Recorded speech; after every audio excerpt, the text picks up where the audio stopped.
आज हम बात कर रहे हैं बेसिकली पैरासिटिज्म की। तो पैरासिटिज्म क्या होता है बेटा? ये इंटर स्पेसिफिक इंटरेक्शन होती है दो ऑर्गेनिजम्स में, या बेसिकली जिसमें एक स्पीसीज का जो ऑर्गेनिजम्स है वो दूसरे स्पीसीज के ऑर्गेनिज्म पे डिपेंड रहता है, ठीक है, फूड और शेल्टर के लिए। ये बेसिकली एक ऐसी इंटरेक्शन है जिसमें एक ऑर्गेनिज्म का क्या होता है, बेनिफिट होता है, सेकंड वाला क्या होता है, ये हार्म हो रहा है। जैसे देखिए, जो मेनली जो हार्म होता है उसको बोलते हैं होस्ट, ठीक है। और जो पैरासाइट होता है वो उसको क्या मिलता है, बेनिफिट। होस्ट वो होता है बेटा जिसकी बॉडी पे कोई ऑर्गेनिज्म ग्रो हो रहा हो और वो जिससे न्यूट्रिएंट ले रहा हो, उसको होस्ट बोला जाता है। जिससे वो ले रहा है, ठीक है ना, जो इससे बेनिफिट ले रहा है उसको क्या बोलते हैं, पैरासाइट बोला जाता है। तो पैरासाइट क्या होते हैं बेटा? ये होस्ट स्पेसिफिक होते हैं, ठीक है, मतलब ये डिपेंड करते हैं होस्ट के ऊपर, डिपेंड करते हैं पैरासाइट्स, ठीक है। और and its host tend to coevolve. Coevolve का मतलब होता है if the host evolve a special mechanism to reject or resist a parasite, the parasite has to evolve the mechanism to neutralize them. तो host एक mechanism लेता है जिससे कि वो रिजेक्ट और रेजिस्ट कर सकता है पैरासाइट को, ठीक है। अब parasite tend to coevolve, it may lose lots of sense organs, presence of sucker तो।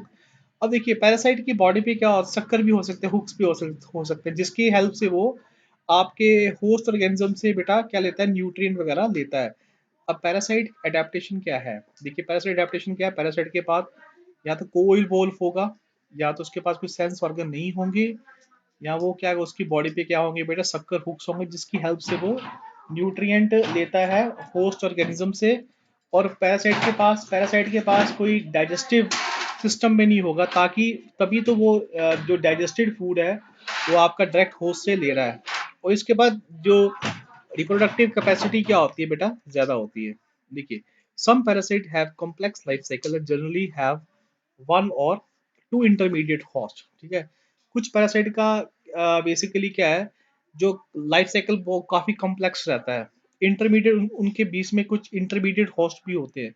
इंटरमीडिएट होस्ट का मतलब होता है वेक्टर्स बोलते हैं, ठीक है। वेक्टर्स होते हैं जैसे human liver fluke has two intermediate host, snails and fish, ठीक है। ह्यूमन लिवर फ्लूक के दो इंटरमीडिएट होस्ट होते हैं, snail and fish. Malaria parasite has, malarian parasite का सिर्फ वन इंटरमीडिएट होस्ट है, वो उसको क्या बोलते हैं, मॉस्किटो होता है, ठीक है।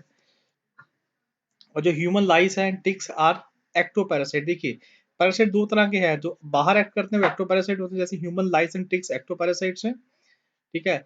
और बेसिकली जैसे एग्जांपल आपके पास आता है, ये जो कस्केटा है ये पैरासिटिक प्लांट है जो कि ट्रीज के श्रब पे ग्रो करता है। इनके ये क्लोरोफिल नहीं होते, ड्यूरिंग द एवोल्यूशन इनके पास क्लोरोफिल लॉस हो जाते हैं। समझ गए मेरी बात? ड्यूरिंग द एवोल्यूशन की क्लोरोफिल लॉस हो जाते हैं, तो ये अपना न्यूट्रिएंट कहाँ से लेते हैं बेटा, होस्ट प्लांट से लेते हैं, बाय द हॉस्टोरियल। अब बेटा नेक्स्ट आता है कॉमलिज्म। आता है कॉमलिज्म में क्या होता है बेटा, ये इंटर स्पेसिफिक इंटरेक्शन है जिसमें एक स्पीसीज बेनिफिट है, अदर क्या होता है, ना तो हार्म है ना तो बेनिफिट हो रहा है, कुछ नहीं है, neither it is harm nor it is benefited. जैसे इसमें एपिफाइट्स की एग्जांपल आती है, जैसे ऑर्चिड्स होती हैं, वो ग्रो करती है टी ब्रांचेस पे ग्रो करती हैं, ठीक है, ठीक है। अब इसमें एक तो बेनिफिट है, दूसरे को ना तो हार्म है ना तो उसमें बेनिफिट हो रहा है। और इसके बाद देखिए association of egrets and grazing cattles. Egrets always forage close to the cattle and graze because they get easily insect। अब देखिए जब कैटल ग्रेजिंग के लिए जाता है, जब वो घास खाता है तो बेसिकली उसमें से इंसेक्ट्स वगैरह निकलते हैं। अब वो इंसेक्ट्स जो होते हैं, उससे इंसेक्ट को कौन खाते हैं, अर्गट्स खाते हैं। अब कैटल की बॉडी को अर्गट से कोई नुकसान है, यहाँ तो कोई बेनिफिट नहीं है, बट अर्गट्स को कैटल कैटल के साथ क्या हो रहा है, बेनिफिट हो रहा है उसकी एसोसिएशन में। समझ रहे बात? तो इसको हम क्या बोलते हैं, कॉमलिज्म बोलते हैं। क्लियर?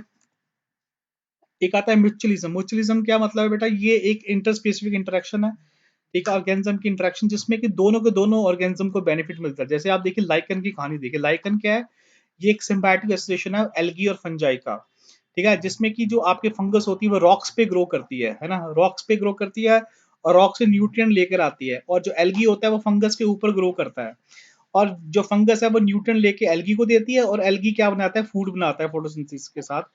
और जो एल्गी जो फूड बनाता है वो फंगस को देता है। तो इसमें ये दोनों एक दूसरे को देखिए हेल्प कर रहे हैं। तो ऐसी सिचुएशन को बोलते हैं बेटा लाइकन्स। इसको बोलते हैं बेसिकली म्यूचुअलिज्म आते हैं। जैसे एक एग्जांपल आपके पास और आती है माइक्रोराइजे की। माइक्रोराइजे में क्या होता है, जो फंगस होती है रूट के हायर प्लांट में ग्रो करती है, और फिर वो रूट में ग्रो करने के बाद न्यूट्रिएंट लेकर आती है सॉइल से और वो प्लांट को देती है। इन इन अपना